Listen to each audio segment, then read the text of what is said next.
Not even modeling ionic bonding.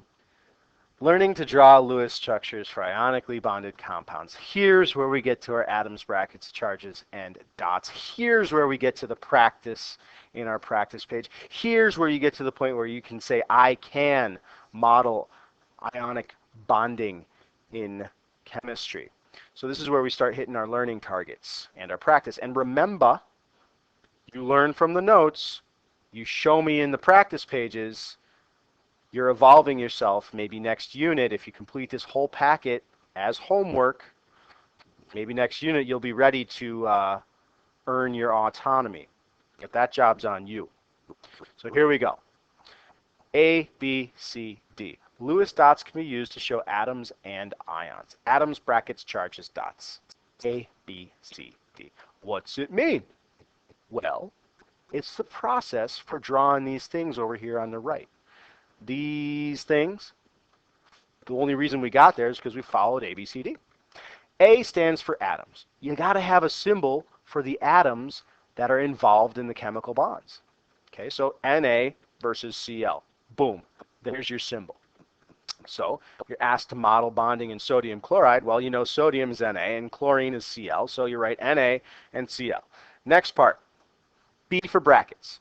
Since they're going to be ions, we like to put them in brackets around the symbols to show that this is not an atom, it's not a molecule, it's an ion, and it's going to have a charge.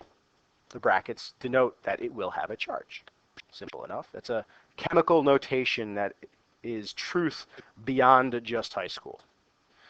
Charges. Well, if you're going to have an ion, it best have a charge. So you got to tell me what the charge is.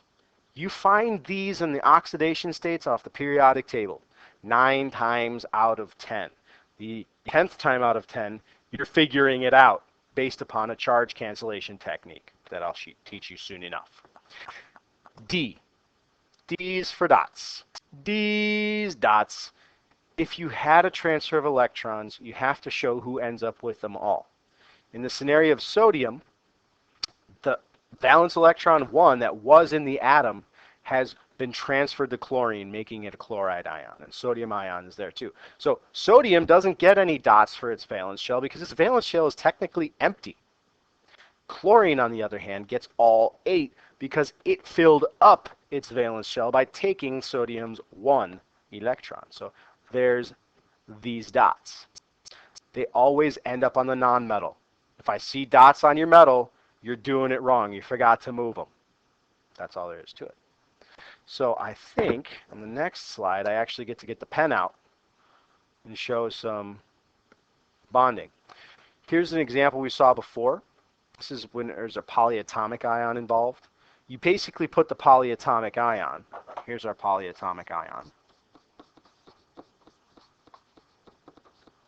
You put the whole ion in brackets. And honestly, the way I would have drawn this is probably like this.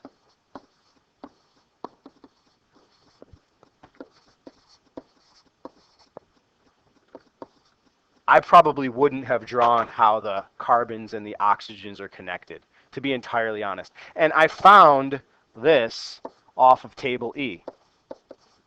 I found it exactly as it is off table E without the brackets, actually. On table E, it looks like this.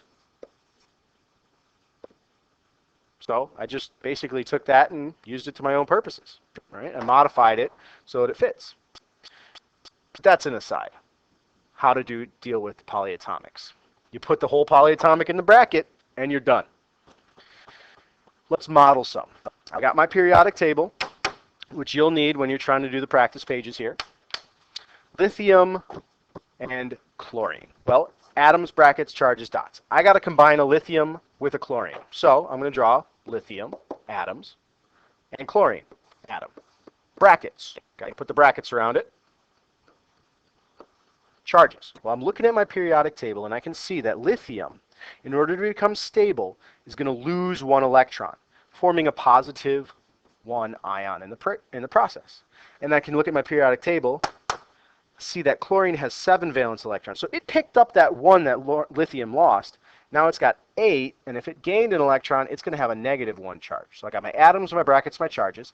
Now I got to put in my dots. And as I mentioned, mentally, this is what I'm thinking lithium did. That electron went over here to chlorine, and now chlorine's there. So I got to have no dots around lithium, and I got 1, 2, 3, 4, 5, 6, 7, 8 dots around chlorine. So mentally, I just realized, okay, that 1 electron got transferred. So it all belongs on the non-metal. Done. Simple. Now, let's go on to calcium fluoride. Well, I got to draw my atoms. I got a calcium. I got 2 fluorines. That's what the F, the little 2 means, 2 Fs. We always put the subscript after the part that is there multiples of, okay, because that's just the way it's done. So I got my atoms. We'll put in some brackets over here. Brackets around every atom. Charges. Well, I look on the periodic table and I see calcium's got 2 valence electrons in my little scratch space over here. Calcium's got 2 valence electrons, and fluorine's got 1, 2, 3, 4, 5, 6, 7. Oh, well, I know that 1's going to end up there, but I still got 1 valence electron to get it. Don't forget, I got 2 fluorines in this scenario. So the other fluorine is going to get the other electron, which leaves calcium with a +2 charge because it lost 2 electrons. And oh, look, my periodic tells me that calcium likes to form a +2 oxidation state, which is the same as the charge. So, wow, that's easy. Now, fluorine, looking over here, these form -1s. Each fluorine picked up 1 electron. So there we go. Now all I got to do is put my dots in.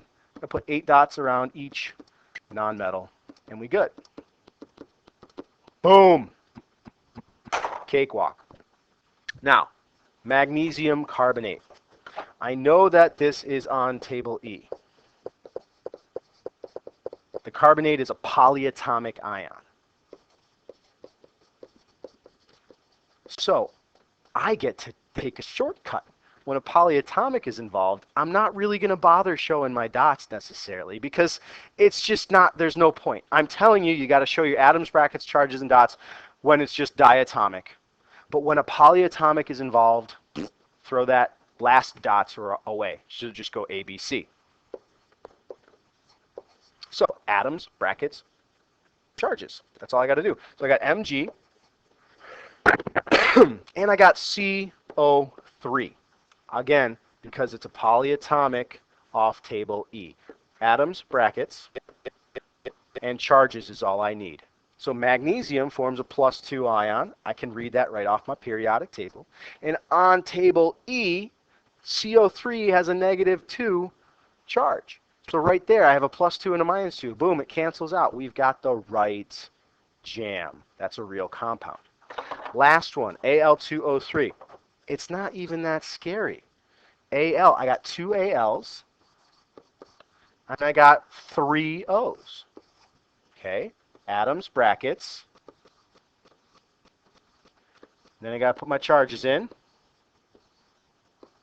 Huh, phew. Oh, O's always a -2, it says on the periodic table. And again, I'm looking at the oxidation state, and aluminum's always a +3. Cake. 2 +3, that's +6. 3 -2s, that's -6. +6, -6, they cancel out. It's a compound, it's stable, it's neutral. Now I just got to put in my dots. And remember, each aluminum had 1, 2, 3 electrons.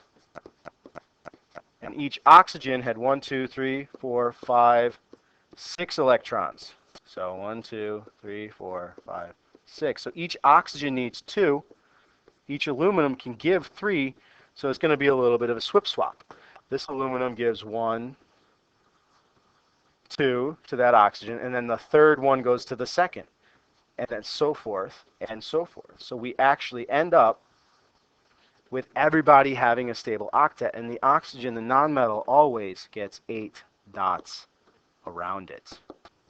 That's just how it goes. All right. I hope you don't have a smart board that is not as careful as I am in reality.